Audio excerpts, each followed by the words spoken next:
Hello guys, welcome back. तो देखिए, अपना ब्रिक मैसनरी चल रहा था और पार्ट 1 और 2 हम कवर कर चुके हैं।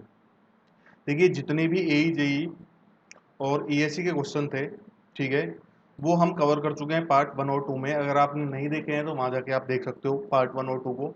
आज हम पार्ट 3 कवर करेंगे। और जो भी अपनी क्वेश्चन बैंक है, जिनमें जो भी ब्रिक मैजनरी के क्वेश्चन अवेलेबल हैं, उनको हम इस पार्ट में कवर करने वाले हैं, ठीक है। कुछ ऐसे क्वेश्चन भी है क्वेश्चन बैंक के जो अभी तक प्रीवियस ईयर में आ चुके हैं, पूछे जा चुके हैं, तो उनको मैं रिपीट नहीं करूंगा, ठीक है ना।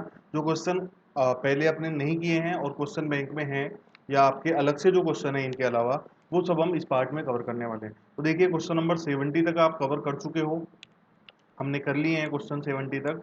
और 71 से आज हम स्टार्ट करेंगे, ठीक है ना। तो क्वेश्चन नंबर 71 आपका ये रहा। क्वेश्चन नंबर 71 में आपसे पूछ रहा है, द ब्रिक हैविंग 1 और 2 as rounded for use in slightly curve corners are called. तो यहाँ पे क्वेश्चन में पूछा हुआ है कि जो स्लाइटली कर्व कॉर्नर्स होते हैं, ठीक है ना, कर्व कॉर्नर्स जो होते हैं उसमें जो राउंडेड एज होती है, या आपके पास 1 राउंडेड एज होती है या 2 राउंडेड एज होती है, ठीक है। वहां पे जो ब्रिक यूज ली जाती है राउंड एज वाली, उसे क्या बोलते हैं। तो देखो, आपने देखा होगा कि ये अगर अपने पास नॉर्मल ब्रिक है तो इसके चारों जो एज होते हैं, जो कोने होते हैं, वो शार्प होते हैं, ठीक है ना। तो कई बार क्या करते हैं, इसका या तो एक कोना या तो एक एज या दोनों एज, उनको क्या कर देते हैं अपन, राउंड कर देते हैं, ठीक है ना। उनको क्या कर देते हैं अपन, राउंड कर देते हैं। तो आपके पास ब्रिक या तो इस टाइप की हो जाती है जिसका एक एज राउंड हो, या आपके पास ब्रिक इस तरह की हो जाती है जिसके दोनों के दोनों एज क्या हो, राउंड हो, ठीक है ना। तो इस टाइप की ब्रिक को बोला जाता है बुल नोज ब्रिक। मैंने आपको पहले भी बताया था, इसे बोलते हैं अपन बुल नोज ब्रिक। क्लियर है। तो आपके पास आंसर हो जाएगा यहाँ पे option number A, clear, bull nose. Closer जो होता है, आपको पता है कि उसको अगर मैं लेंथ वाइज काटूंगा तो क्लोजर मिलेगा मुझे। क्लियर है। क्वेश्चन नंबर 72 अगर आप देखें तो यहाँ पे है आपके पास, bullnose bricks are not useful. तो आप देखें यहाँ पे कि जो बुलनोज ब्रिक है उनका इन पर्टिकुलर चार ऑप्शन में से किस में यूज नहीं होता। देखो, वॉल्स में बहुत कम यूज होता है। ऑप्शन बी है आपके पास राउंडिंग ऑफ शार्प कॉर्नर्स। तो अगर आपके पास शार्प कॉर्नर्स हैं और उनको अपने को राउंड करना है, तो ऑब्वियस ही बात है बुलनोज ब्रिक ही लगाना पड़ेगा। तो B option correct. C option है आपके पास आर्चेज। तो आर्चेज में आपको पता है कि डिजाइनिंग की जाती है, एक तरीके से राउंडिंग वहाँ पे प्रोवाइड की जाती है, और वहाँ पे आपका जो एस्थेटिकल व्यू होता है वो इंपॉर्टेंट होता है। तो वहाँ पे आप बुलनोज ब्रिक्स का यूज करते हो, ठीक है ना। तो ऑप्शन सी बी आपका करेक्ट है। डी आपके पास है पिलर्स। पिलर्स के केस में बुलनोज ब्रिक का बहुत ज़्यादा कम इस्तेमाल किया जाता है। तो ठीक है, यहाँ पे देखिए आपके पास बॉल्स भी ऑप्शन सही है लगभग केस में, और पिलर्स ऑप्शन भी आपका सही है। क्योंकि देखो, बुलनोज ब्रिक होती है वहाँ, उसका एक तरीके से पिलर्स में यूज भी नहीं किया जाता और वॉल्स में यूज भी नहीं किया जाता, ठीक है ना। अगर किया जाता है तो बहुत कम लेवल पे किया जाता है, या आप बोल सकते हो बहुत रेयर यूज करते हैं। एक बार शायद थोड़ी जो पहले क्वेश्चन किए थे हमने, उसमें एक क्वेश्चन पूछा था किसी एग्जाम में, वहां पे इसका आंसर पिलर सही दे रखा था, ठीक है। लेकिन वहां पे जो ऑप्शन थे इस टाइप के क्वेश्चन के, वो चेंज थे थोड़े, ठीक है ना। तो आप ऐसा मान सकते हो कि आपको क्वेश्चन के ऑप्शन में पिलर्स मिल जाए और वॉल्स मिल जाए, तो आप दोनों को सेलेक्ट कर सकते हो, ठीक है ना। ये जो क्वेश्चन है इसमें आंसर सही बता रखा है इसका, वॉल्स। देखो, मेरे हिसाब से वॉल्स और पिलर्स, ठीक है, दोनों के जो लोड आ रहे हैं, दोनों पे जो लोड आ रहा है उस पर डिपेंड करता है। क्योंकि अगर लोड मेरे पास बहुत ज़्यादा है तो मैं ब्रिक्स को वहाँ पे बुलनोज टाइप की प्रोवाइड नहीं करवाऊंगा। अगर मुझे वहाँ पे थोड़ी शो ऑफ करनी है टाइप से, एस्थेटिकल व्यू देना है, तो वॉल्स में भी यूज किया जा सकता है और पिलर्स में भी यूज किया जा सकता है। लेकिन वॉल्स और पिलर्स में जो बुलनोज को यूज करने की रेट है, आप एक तरीके से मान सकते हो, जो चांस है वो बहुत ज़्यादा कम होते हैं, रेयरली यूज करते हैं अपन, ठीक है ना। तो यहाँ पे इसका आंसर जो होगा, ए और डी दोनों हो सकते हैं, ठीक है। इस क्वेश्चन के बारे में मैं ज़्यादा नहीं बता सकता, आपको एग्जैक्ट नहीं बता सकता, दोनों ऑप्शन मेरे हिसाब से सही हैं। आगे चलते हैं। Question number 73, cornice define as. तो कॉर्निश क्या होता है इसके बारे में पूछा है। 74 है आपके पास, कॉपिंग डिफाइन एज। तो दोनों को समझ लीजिए एक बार, ये फिगर से समझा देता हूँ मैं आपको। ये आपके पास पहले वाले फिगर में एक वॉल दिख रही होगी, ये मेरे पास एक वॉल है, ठीक है ना। इस वॉल की जो टॉप लेयर है, आपको दिख रहा होगा, ये टॉप लेयर है, आप बोल सकते हो इसे टॉप कोर्स, ठीक है। इस टॉप कोर्स को मैंने क्या कर रखा है, इस पर्टिकुलर फिगर में एक कवर प्रोवाइड करवा रखा है, ठीक है। इस कवर को ही क्या बोला जाता है, कॉपिंग बोला जाता है। आप बोल सकते हो यहाँ पे कि अगर मेरे पास कोई इमेजिनरी वॉल है तो उसकी जो टॉप कोर्स होती है, टॉप लेयर होती है, उसको जो कवर प्रोवाइड करवाया जाता है, दैट इज कॉल्ड कोपिंग, ठीक है, दैट इज कॉल्ड कोपिंग। अब ये जो कोपिंग है या ये जो कवर है, इसमें आप स्टोन भी यूज कर सकते हो, इसमें आप ब्रिक्स भी यूज कर सकते हो, इसमें आप टाइल्स भी यूज कर सकते हो और कोई मटेरियल यूज कर सकते हो, ठीक है। एक स्पेशल बात कि अगर मैं यहाँ पे ब्रिक यूज कर रहा हूँ, अगर मैं यहाँ पे ब्रिक्स यूज कर रहा हूँ, तो जो मेरी ब्रिक्स होंगी उनको मुझे स्पेशल शेप देनी पड़ेगी कवर के लिए, ठीक है ना, क्योंकि कवर जो होता है आपका इस तरीके का होता है जनरली, जो आपका कवर होता है वो इस तरीके से ट्रायंगुलर टाइप का बना हुआ होता है। तो जो ब्रिक्स होती हैं उन्हें इस तरीके से क्या कर दिया जाता है, मॉडिफाई कर दिया जाता है, फिगर में देखें आप, उनको क्या कर दें अपन इस तरीके से मॉडिफाई कर देते हैं, ठीक है ना। इस टाइप की जो ब्रिक्स होती हैं जो कोपिंग में यूज आती हैं उन्हें अपन बोलते हैं कोप ब्रिक्स, या सिंपल उनको बोल सकते हैं कोपिंग ब्रिक्स, सिंपल उनको कोपिंग ब्रिक्स भी बोल सकते हैं, ठीक है। ये भी याद रखना। क्लियर। आगे ये जो सेकंड फिगर आपको दिख रहा होगा that is called Cornish, that is called Cornish. क्या होता है कॉर्निश समझते हैं। देखो यहां तक का जो पोर्शन दिख रहा होगा आपको, ये आपको दिख रही होगी वॉल, ठीक है ना। और आप सबने देखा होगा कि ये जो पोर्शन है, ये जो आपको ये वाला पोर्शन दिख रहा है, इसके बाद अपनी रूफ स्टार्ट हो जाती है, इसके बाद आपकी रूफ स्टार्ट हो जाती है। तो एक्सटर्नल वॉल को, एक्सटर्नल वॉल जो है मेरी, इसको रूफ से कनेक्ट करने वाला जो एक ट्रायंगुलर मेंबर्स होता है, ट्रायंगुलर एक जो अपने पास क्या बोलते हैं मेंबर होता है, या तो वो ब्रिक्स का बना हुआ हो सकता है या स्टोन का बना हुआ हो सकता है, ठीक है। दैट इज कॉल्ड कॉर्निस, ठीक है। अगर आपसे ब्रिक्स के बारे में पूछा जा रहा है तो जो आपके पास कॉर्निस बना हुआ होगा वो ब्रिक्स का होगा। अगर स्टोन मेसनरी है, स्टोन के बारे में पूछा जा रहा है, तो जो आपके पास कॉर्निस होगा वो स्टोन का बना हुआ होगा, ठीक है। आपने जो पुराने टाइप से जो किले वगैरह होते हैं, किलों में देखा होगा कि जो आपके पास कॉर्निस होता था ये वाला, ठीक है, ये स्टोन का बना हुआ होता था, ठीक है, ये स्टोन का बना हुआ होता था। या अपने जो पुराने कमरे हैं, पुराने जो मकान है, उनमें भी आपने देखा होगा कि जो कॉर्निस है वो जनरली किसका बना हुआ होता है, पत्थर का बना हुआ होता है। ब्रिक्स का भी लोग बनाते हैं, ठीक है। आज से लगभग 15-20 साल पहले ब्रिक्स का कॉर्निस भी बनाया जाता था। और आज के समय में क्या करने लग गए, पीपीटी का सॉरी पीओपी का कॉर्निस चलने लग गया, ठीक है। आपके पास मोटार का या पीओपी का क्या बना देते हैं, कॉर्निस बना देते हैं, ठीक है। आपने देखा होगा कॉर्निस, अगर आपको समझ में नहीं आया तो ये अगर आपके पास रूफ है, ठीक है ना, और ये आपके पास एक्सटर्नल वॉल है, तो इस टाइप से ये कनेक्ट होते हैं, ठीक है। कई जगह देखा होगा आपने, ये जो रूफ और वॉल को कनेक्ट करने वाला पोर्शन होता है, इसे ही अपन क्या बोलते हैं, कॉर्निस बोलते हैं, ठीक है ना। तो आपके पास अगर यहाँ से पूछा जाए कॉर्निस डिफाइन है, तो कॉर्निस क्या हो जाएगा आपके पास, triangular shape portion of masonry at the end of slope roof, ठीक है ना, at the end of slope roof, मतलब स्लोप रूफ जो है उसके एंड पे। या आप बोल सकते हो कि जो मेरे पास रूफ है और जो आपकी वॉल है उसको कनेक्ट करने वाला पोर्शन, ठीक है, जनरली ट्रायंगुलर शेप का प्रोवाइड करवाया जाता है। क्लियर है।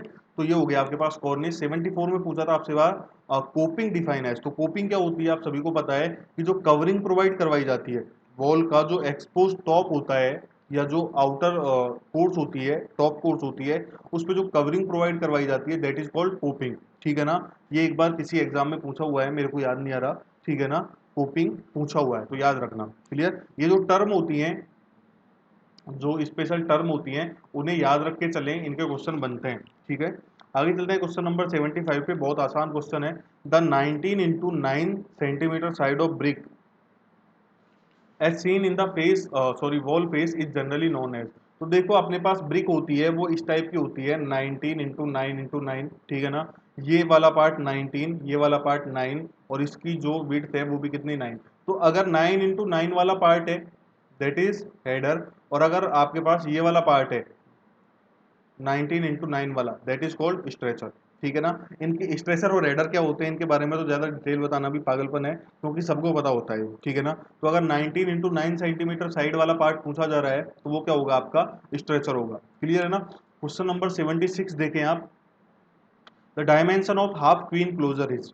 तो देखो सबसे पहली बात तो क्वीन क्लोजर क्या होता है, अगर मेरे पास ब्रिक्स है, अगर मेरे पास ब्रिक है और उसको मैं लॉन्गिट्यूडनली काट देता हूँ इक्वल पार्ट में, तो मेरे पास जो एक पार्ट होगा that is called queen closer. तो मेरे पास, अगर मैं इसको थोड़ा इनलार्ज करके बना रहा हूँ यहाँ पे, अगर मैं क्वीन क्लोजर को बनाऊंगा, अगर मैं यहाँ पे क्वीन क्लोजर बनाऊंगा तो उसकी जो लेंथ होगी वो 19 सेंटीमीटर होगी, सबको पता है। उसकी जो विड्थ होगी वो कितनी होगी आपके पास, 4.5 सेंटीमीटर होगी, यहाँ पे 4.5 सेंटीमीटर होगी, क्योंकि मैंने इसको आधा काट दिया। और इसकी जो एक तरीके से आप हाइट बोल सकते हो, वो भी कितनी होगी इसकी, 9 सेंटीमीटर होगी। क्लियर है ना। तो देखें यहाँ पे आप, अगर इस क्वीन क्लोजर को मैं दो पार्ट में करता हूं, क्योंकि इसने मुझसे पूछा है हाफ क्वीन क्लोजर के बारे में, और लेकिन ये नहीं बताया कि इसको हाफ किस तरीके से किया हुआ है, इसको हाफ लेंथ वाइज किया हुआ है या विड्थ वाइज किया हुआ है। तो अपन दोनों करके देख लेते हैं। सबसे पहले इसको लेंथ वाइज हाफ करते हैं। अगर लेंथ वाइज हाफ करूंगा तो इसकी लेंथ तो 19 रहेगी, लेकिन इसकी जो विड्थ है वो 4.2 की भी क्या हो जाएगी, हाफ हो जाएगी। तो ये मेरे पास कितना हो जाएगा, 19 इंटू 2.25 इंटू 9। क्लियर है। और अगर इसको मैं विड्थ वाइज काटता हूँ, ऐसे काटता हूँ, तो इसकी जो विड्थ है वो सेम रहेगी, लेकिन इसका जो लेंथ है वो क्या हो जाएगा, हाफ हो जाएगा। ठीक है ना। तो ये हो जाएगा आपके पास 9 इंटू 4.5 इंटू 9, ये हो जाएगा आपके पास इस तरीके से। तो मैंने दोनों तरीके से क्वीन क्लोजर को हाफ करके देख लिया, और मेरे पास जो डायमेंशन आई वो इस तरीके की आई। ठीक है ना। तो इन दोनों में से देख लीजिए कौन सा ऑप्शन आपका मैच कर रहा है, क्योंकि ये जो दोनों है दोनों ही हाफ क्वीन क्लोजर की डायमेंशन है। ठीक है। तो ये बना लीजिए यहाँ पे, ये कितना हो जाएगा आपके पास, ऑप्शन नंबर सी यहाँ पे करेक्ट हो जाएगा। ठीक है ना। यहाँ पे इसने एग्जैक्ट मुझे बताया नहीं था कि लेंथ वाइज या विड्थ वाइज हाफ लेना है। ठीक है ना, क्योंकि क्वीन क्लोजर को इसने आधा करवाया है। ठीक। तो 76 नंबर क्वेश्चन का आपका आंसर हो जाएगा option number C. Question number 77 देखें, आसान क्वेश्चन है।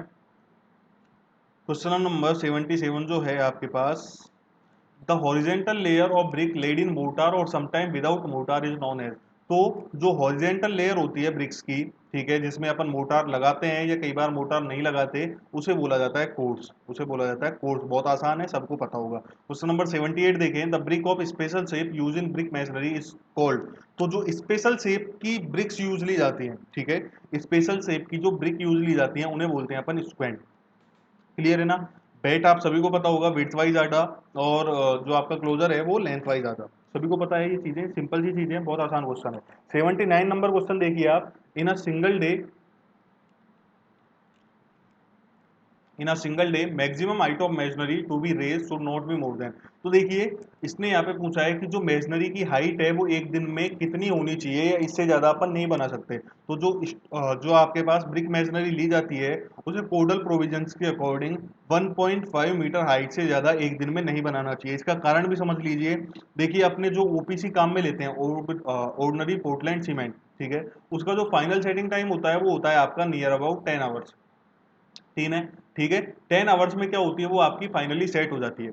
अगर यहाँ पे मेरे पास ये बॉटम कोर्स है मेजनरी की, ये मेरे पास क्या है, बॉटम कोर्स है मेजनरी की, और इस बॉटम कोर्स पे क्या लगा हुआ है आपके पास, मोटार के जॉइंट लगे हुए हैं, मोटार के जॉइंट लगे हुए हैं, और मैं क्या कर रहा हूँ, इसकी हाइट कंटिन्यूअसली बढ़ाता जा रहा हूँ। अगर मैं इसकी हाइट कंटिन्यूअसली बढ़ाता जा रहा हूँ तो मेरे पास ऊपर जो ब्रिक्स लग रही हैं उनका जो वेट है वो क्या आ रहा होगा, इस कोर्स पे आ रहा होगा। नीचे वाली जो कोर्स हैं उनके ऊपर ऊपर वाली ब्रिक का क्या आ रहा होगा, वेट आ रहा होगा, और उसकी वजह से ये जो मेरा मोटार का जॉइंट है वो क्या हो रहा होगा, प्रेस हो रहा होगा। ठीक है। तो इसकी थिकनेस क्या होगी, जो मेरे पास ब्रिक्स हैं उनके वेट की वजह से प्रेस होके क्या हो जाएगी, कम हो जाएगी। ठीक है।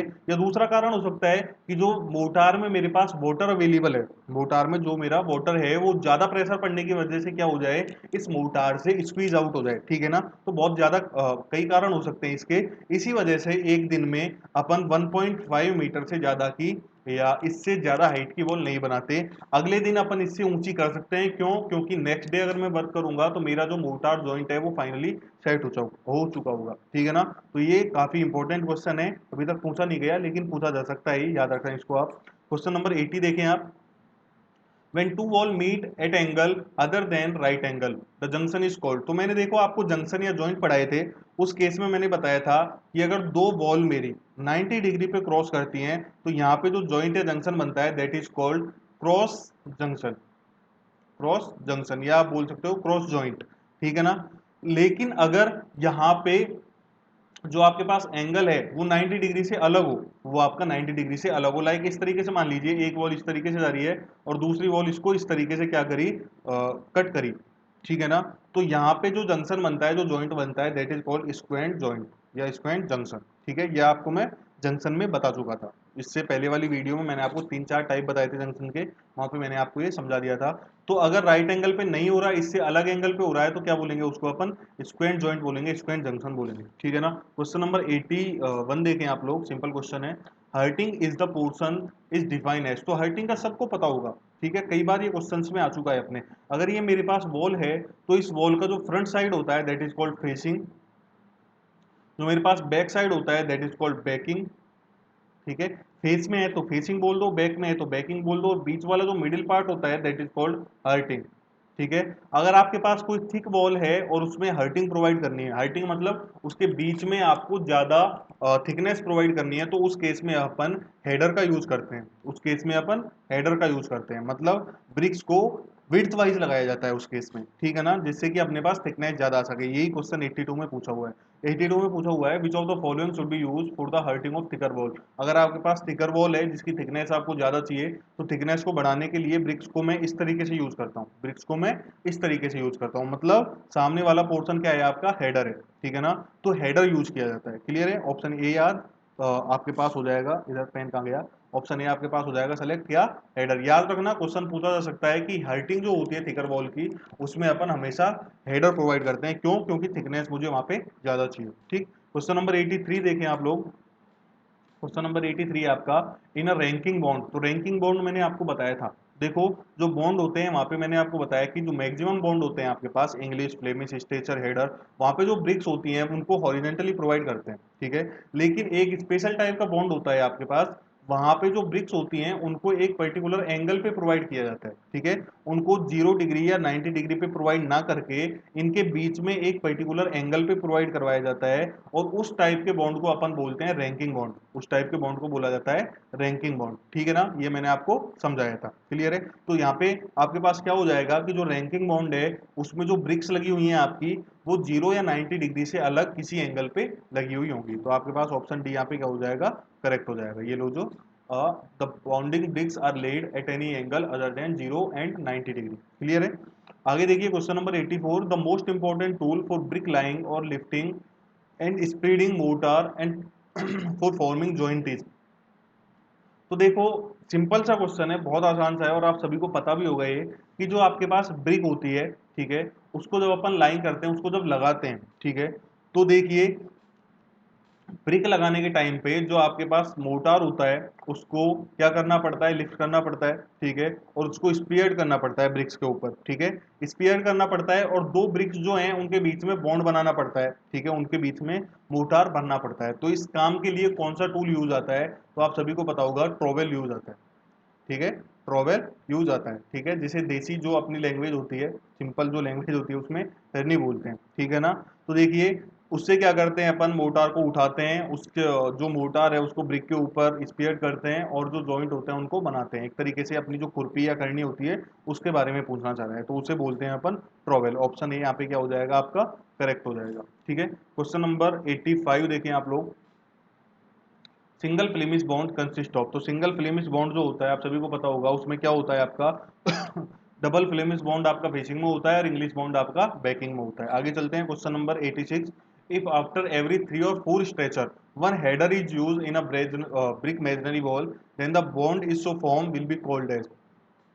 तो यहाँ पे इसने बोला है कि एवरी 3 और 4 स्ट्रेचर, तो आपके पास पहले क्या लगी हैं, 3 या 4 स्ट्रेचर लगी हैं इस तरीके से, और उसके बाद में क्या आया है, एक हेडर आया है, ठीक है, फिर से 3 से 4 स्ट्रेचर लगी हुई होंगी, फिर क्या आ रहा होगा, एक हेडर आ रहा होगा, ठीक है ना। तो इस टाइप के बॉन्ड को क्या बोला जाता है, तो इसके बारे में थोड़ा समझ लेते हैं। देखो आपके पास 3 स्पेशल टाइप के बॉन्ड होते हैं, एक होता है आपके पास इंग्लिश गार्डन वॉल बॉन्ड, एक होता है आपके पास फ्लेमिश गार्डन वॉल बॉन्ड। तो देखिए दोनों में जो आपका फ्लेमिश गार्डन वॉल बॉन्ड होता है उसमें क्या करते हैं अपन, 3 से 4 स्ट्रेचर लगाते हैं, उसके बाद एक हेडर लगाते हैं, फिर से 3 से 4 स्ट्रेचर लगाते हैं, फिर एक हेडर लगाते हैं, ठीक है ना। ये सब कुछ एक ही कोर्स में किया जाता है, ठीक है ना। इस टाइप के बॉन्ड को बोलते हैं अपन फ्लेमिश गार्डन वॉल बॉन्ड, ठीक है। अगर मैं इंग्लिश गार्डन वॉल बॉन्ड की बात करूं तो इसमें क्या होता है आपकी 3 से 4 लेयर स्ट्रेचर की होती हैं, उसके बाद एक हेडर की लेयर आती है, ठीक है, फिर से 3 से 4 लेयर या कोर्स आपकी स्ट्रेचर की होती हैं, फिर आपकी एक हेडर की कोर्स आती है। क्लियर है ना। तो इस टाइप का जो बॉन्ड होता है that is English garden wall bond. यहाँ पे आपसे पूछा हुआ था 86 क्वेश्चन में कि 3 से 4 स्ट्रेचर लगे हुए हैं इस तरीके से, फिर एक हेडर आ रहा है, फिर से 3 से 4 स्ट्रेचर लगे हुए हैं, हेडर आ रहा है, तो ये किस में हो जाएगा आपका, ये हो जाएगा फ्लेमिश गार्डन वॉल बॉन्ड में, ठीक है ना। तो आपके पास आंसर हो जाएगा option number B, Flemish garden wall bond. Clear है ना। आगे चलते हैं क्वेश्चन नंबर आपका next 87, to construct 10 centimetre partition wall preferred bond will be. तो ये आपको 4-5 बार मैं बता चुका हूँ कि अगर हाफ वॉल या पार्टीशन वॉल बनानी है आपको तो वहां पे स्ट्रेचर बॉन्ड यूज करते हैं, और काफी इंपॉर्टेंट क्वेश्चन भी है, 3-4 बार पूछा भी गया है, ठीक है ना। आगे देखिए question number 88, a header bond is generally use for, तो हेडर बॉन्ड है दैट मींस मैं किस तरीके से ब्रिक लगा रहा हूँ, इस तरीके से लगा रहा हूँ, ठीक है। मींस जो थिकनेस आ रही है ब्रिक की, जो ब्रिक वॉल है उसकी कितनी आ रही है, 20 सेंटीमीटर आ रही है या 1 ब्रिक के बराबर आ रही है, ठीक है ना। तो ये जो वॉल बनाएगा हेडर बॉन्ड, ठीक है, वो कितनी बनाएगा, 1 ब्रिक थिक, ठीक है, या बोल सकते हो 1 ब्रिक वॉल इससे बनेगी। तो ऑप्शन आपके पास क्या हो जाएगा, 1 ब्रिक वॉल हो जाएगा, ठीक है। आपके पास हाफ ब्रिक वॉल के लिए कौन सा करते हैं, अभी ऊपर वाला क्वेश्चन देखा था, स्ट्रेचर बॉन्ड यूज करते हैं, ठीक है। 1.5 ब्रिक के लिए कौन सा किया जाता है, फ्लेमिश किया जाता है, ठीक है। आगे देखिए क्वेश्चन नंबर 89, 89 क्वेश्चन है आपका, तो most commonly use bond for all brick thickness. तो आपको मैंने बताया था कि अगर आपको किसी भी थिकनेस का एक बॉन्ड बनाना है, ठीक है, आपको किसी भी थिकनेस का एक बॉन्ड बनाना है एक्सेप्ट हाफ, ठीक है, हाफ के लिए तो स्ट्रेचर फिक्स है, ठीक है। लेकिन आपको किसी भी थिकनेस का एक बॉन्ड बनाना है जो आपका हर किसी पर्टिकुलर केस में एप्लीकेबल हो, तो वो होता है आपका इंग्लिश बॉन्ड, वो होता है आपका इंग्लिश बॉन्ड। क्योंकि इंग्लिश बॉन्ड एक ऐसा बॉन्ड है जो सबसे ज्यादा यूज किया जाता है, क्यों, क्योंकि सबसे ज्यादा स्ट्रॉन्गेस्ट होता है, ठीक है, बहुत ज्यादा स्किल लेबर की इसमें रिक्वायरमेंट होती है, ठीक है ना। तो आपका 89 में ऑप्शन जो होगा वो ए करेक्ट होगा, ठीक है। आगे देखिए 90 question, in English bond blank है, should be place next to the queen closer, sorry queen header, ठीक है ना। तो कोने वाला जो हेडर होता है उसे क्वीन हेडर बोलते हैं अपन, ठीक है। आपको मैंने बताया था इंग्लिश बॉन्ड में कि जो मेरे पास हेडर वाली लेयर होती है उसमें पहले अपन हेडर लगाते हैं, फिर क्या लगाते हैं, क्वीन क्लोजर लगाते हैं, फिर अपन क्या लगाते हैं, क्वीन क्लोजर लगाते हैं। क्यों लगाते हैं, क्योंकि नीचे क्या चल रहा होगा, आपका स्ट्रेचर चल रहा होगा। अगर मैं हाफ हेडर इसके आगे लगा दूंगा तो मेरे पास जो वर्टिकल जॉइंट है वो एक लाइन में आ जाएंगे और फेल होने के चांस रहेंगे। तो इस रेगुलरिटी को तोड़ने के लिए बीच में क्या लगा देते हैं अपन, क्वीन क्लोजर लगा देते हैं, ठीक है ना। तो जो कोने वाला हेडर होता है उसके बाद क्या लगा हुआ होता है इंग्लिश बॉन्ड में, आपका क्वीन क्लोजर लगा हुआ होता है। तो आंसर हो जाएगा आपका ऑप्शन नंबर बी, ठीक है। आगे चलिए क्वेश्चन नंबर 19 क्वेश्चन नंबर 91 बोल रहा है आपसे, herringbone bond is use for. तो हेरिंगबोन बॉन्ड क्या होता है, पहले तो ये देख लो, ये रहा आपके पास। हेरिंगबोन बॉन्ड में जो आपकी ब्रिक होती है वो इस तरीके से लगाई जाती है, ठीक है ना। और ये किस टाइप के बॉन्ड का एग्जाम्पल है, आप सभी को पता होगा, ये आपके पास रैंकिंग बॉन्ड का एग्जांपल है, क्योंकि रैंकिंग बॉन्ड में जो ब्रिक्स होती हैं वो एक एंगल पे लगती हैं, ठीक है ना। डायगोनल बॉन्ड जो है, हेरिंगबोन बॉन्ड जो है, वो सब रैंकिंग बॉन्ड के एग्जांपल है। डायगोनल बॉन्ड का तो एक क्वेश्चन भी पूछा जा चुका है, ठीक है ना। आपसे एक क्वेश्चन और पूछा जा सकता है यहाँ से कि हेरिंगबोन बॉन्ड जो है वो किस टाइप के बॉन्ड का एग्जाम्पल है या किस टाइप के बॉन्ड का एक फॉर्म है, तो ये रैंकिंग बॉन्ड का एक एग्जाम्पल है, ठीक है ना। तो हेरिंगबोन बॉन्ड जो होता है वो आपका जनरली बहुत ज्यादा जो थिकनेस की वॉल होती है वहां पे यूज किया जाता है, ठीक है ना। क्लियर है। तो अगर आपके पास थिकनेस जो है वो 4 ब्रिक से ज्यादा है तो अपन हेरिंगबोन बॉन्ड का यूज करेंगे। अगर आपको जो फेस है उसको आर्किटेक्चुरल फिनिश देना है, बहुत अच्छा उसको शो करना है, तो अपन क्या करेंगे, हेरिंगबोन बॉन्ड यूज करेंगे, ठीक है। ऑर्नामेंटल पैनल में भी क्या करते हैं अपन, हेरिंगबोन बॉन्ड का यूज करते हैं। तो आपके पास ऑप्शन हो जाएगा यहाँ पे D, that is all of this. Clear है। क्वेश्चन नंबर 92 देखें, इनमें से आपको करेक्ट स्टेटमेंट बताना है, ठीक है। आपके पास नीचे 5 स्टेटमेंट दिए हुए हैं, इनमें से आपको करेक्ट बताना है। पहला पढ़िए, पहला है आपके पास statement, English bond is use for brick masonry to support heavy load. तो ये तो बिल्कुल सत्य है, कई बार अपन देख चुके हैं, तो ये ऑप्शन अपना करेक्ट। आपके पास बी ऑप्शन है, double Flemish bond is suitable for brick masonry to give uniform face appearance. तो ये भी सही है, मैंने आपको फ्लेमिश बॉन्ड पढ़ाया था तो बताया था ये चीज। सी ऑप्शन है आपके पास, the double Flemish bond is use for construction of single brick residential building. तो ये भी आपका सत्य है, ठीक है। इसके अलावा अपन इंग्लिश बॉन्ड का भी यूज कर सकते हैं। ये चीज हमेशा सही नहीं है लेकिन मैक्सिमम केस में ही सही है, ठीक है। ऐसा नहीं है कि डबल फ्लेमिश बॉन्ड का ही यूज करते हैं, लेकिन डबल फ्लेमिश बॉन्ड का यूज करते हैं, ठीक है ना। इसने ओनली नहीं बोला, इसलिए ये जो मेरे पास स्टेटमेंट है ये सही है। अगर ये बोल देता ना कि रेजिडेंशियल बिल्डिंग में केवल अपन डबल फ्लेमिश बॉन्ड का यूज करते हैं तो बात अपनी गलत हो जाती है। ऑप्शन डी अगर मैं देखूं तो क्या बोल रहा है, the stretcher bond is use for construction of half brick masonry wall. तो ये भी आपका सत्य है। तो आपका ऑप्शन ई जो है वो क्या हो जाएगा, करेक्ट हो जाएगा, ठीक है ना। आगे देखिए question number 93, the method of moving each brick through a small distance before it is finally laid and in any brick wall and pressing it by means of brick hammer is known as. तो देखिए आपने अगर कहीं brick की जो wall है वो बनती हुई देखी होगी, तो अपन सबसे पहले क्या करते हैं, जो नीचे वाली कोर्स है उसके ऊपर मोटार की एक लेयर लगाते हैं इस तरीके से, ठीक है। फिर एक ब्रिक को उठा के लाते हैं और उस ब्रिक को इधर लगाते हैं, और उस ब्रिक को लगाने के बाद उसको थोड़ी बहुत इधर उधर थोड़ी बहुत उधर उसको क्या करते हैं, खिसकाते हैं और खिसकाने के बाद उसको नीचे प्रेस करते हैं, ठीक है, और उसके बाद उसको हैमर से थोड़ा सा ठोकते हैं, ठीक है। ये किसके लिए किया जाता है? ये इसलिए किया जाता है कि जो उसकी बॉन्डिंग है मोर्टार के साथ वो बहुत अच्छी बन जाए, ठीक है ना। इसलिए ये सारा की सारा प्रोसेस किया जाता है और इस प्रोसेस को बोला जाता है लाइन, ठीक है। इस प्रोसेस को बोलते हैं अपन लेइंग। क्लियर है ना, नाम याद रखना, प्रोसेस का नाम है। आगे देखिए क्वेश्चन नंबर 94,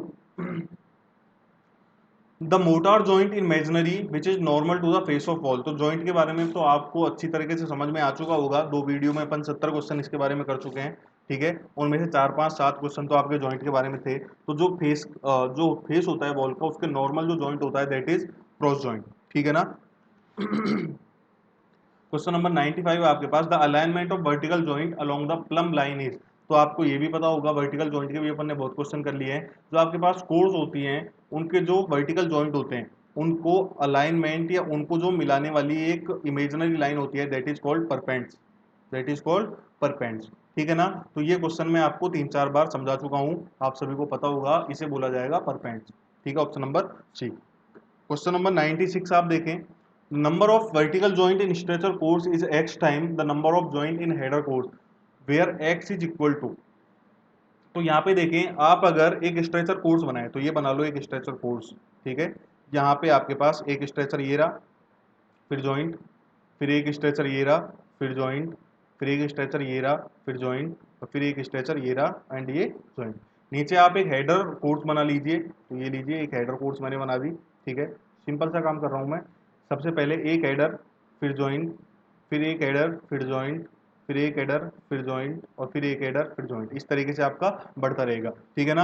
अगर आपके एक हेडर की मैं विड्थ देखूं तो ये होती है 10, और अगर मैं स्ट्रेचर की देखूं तो ये होती है आपके पास 20, विद मोटार काउंट कर रहा हूं मैं, ठीक है ना। तो मेरे पास जो एक स्ट्रेचर है उसकी जगह पे 2 हेडर लग सकते हैं, ठीक है। ऑब्वियस सी बात है, क्योंकि हेडर आपके पास 10 का है और जो मेरे पास स्ट्रेचर है वो 20 सेंटीमीटर का है, तो एक स्ट्रेचर की जगह 2 हेडर आ सकते हैं। मतलब स्ट्रेचर वॉल के केस में, स्ट्रेचर कोर्स के केस में ओनली एक जॉइंट लगेगा, जबकि हेडर में इतनी ही जगह पे 2 जॉइंट आ चुके होंगे, ठीक है ना। तो जो हेडर कोर्स है उसमें आपके स्ट्रेचर कोर्स के रेस्पेक्ट में 2 गुना जॉइंट होते हैं। समझ में आ रही है बात? जो हेडर कोर्स है उसमें आपके 2 गुना जॉइंट होते हैं, किसके कंपैरिजन में? स्ट्रेचर कोर्स के कंपैरिजन में। यहाँ पे इसने क्वेश्चन पूछा है कि number of vertical joint in stretcher course is X time. तो अगर स्ट्रेचर कोर्स है उसमें जो जॉइंट हैं वो कितने हैं? एक्स टाइम है। किसके? Number of joint in header course, ठीक है। तो ये हेडर कोर्स है और हेडर कोर्स में जिनके जॉइंट है उनके एक्स टाइम है, तो एक्स की वैल्यू बताइए। तो आपको पता है हेडर कोर्स में दुगने हैं, दैट मीन्स 2 गुने होंगे। और अगर मैं स्ट्रेचर कोर्स के जॉइंट निकालना चाहूं तो वो हेडर कोर्स के 1 हाफ होंगे, यही बात है ना। वो हेडर कोर्स के क्या होंगे? आधे होंगे, ठीक है ना। और यही क्या है आपके पास? एक्स की वैल्यू है, यही इसने क्वेश्चन में पूछा है। तो एक्स की वैल्यू क्या हो जाएगी यहाँ पे? 1/2 हो जाएगी। ऑप्शन ए आपका करेक्ट हो जाएगा, ठीक है। सिंपल सा क्वेश्चन है, आप जैसा समझना चाहो वैसे समझ लो इसको, कोई प्रॉब्लम नहीं है। क्वेश्चन नंबर 97 देखें आप लोग, the nominal thickness of expansion joint in brick wall must be more than. तो मैंने आपको सबसे पहले तो क्वेश्चन कराया था, उसमें बताया था कि अगर मेरे बॉल की जो लेंथ है वो आपकी 40 मीटर से ज़्यादा जाती है तो उस केस में मैं बॉल में एक्सपेंशन जॉइंट प्रोवाइड करवाता हूँ, ठीक है ना। और इसकी जो विड्थ है जॉइंट की वो आपकी 20 mm से ज़्यादा रखी जाती है, इसे कम नहीं रखते अपन। क्लियर है ना। तो याद रख लेना, जो एक्सपेंशन जॉइंट है ये आपका 20 mm का तो होना ही होना चाहिए। और दूसरा क्वेश्चन ये पूछा गया है कि कब प्रोवाइड करवाते हैं? अगर जो मेरे पास बॉल है उसकी लेंथ 40 मीटर से ज़्यादा चली जाए तो उस केस में अपन इसको प्रोवाइड करवाते हैं, ठीक है। ये हो गए आपके पास क्वेश्चन, ठीक है। अभी अपना जो ब्रिक मैशनरी है वो कंप्लीट हो चुका है। इसके अलावा कोई क्वेश्चन हो तो आप टेलीग्राम ग्रुप पे मेरे से पूछ सकते हैं, ठीक है ना। और कमेंट सेक्शन में आपको कोई प्रॉब्लम है तो शेयर कर सकते हैं मेरे साथ, ठीक है ना। इनकी जो सॉफ्ट कॉपी है ब्रिक मैशनरी के, जो भी क्वेश्चन आपके यहाँ पे करवाए गए हैं 3 पार्ट में, ठीक है, इनकी जो सॉफ्ट कॉपी है वो आपको 1 दिन में या 2 दिन में जो अपना टेलीग्राम चैनल है वहाँ पे प्रोवाइड करवा दी जाएगी। आप इनका रिवाइज करें, इनको प्रैक्टिस करें, जिससे कि एग्जाम में आपको ज़्यादा से ज़्यादा बेनिफिट मिले, ठीक है। Thank you, having a good day.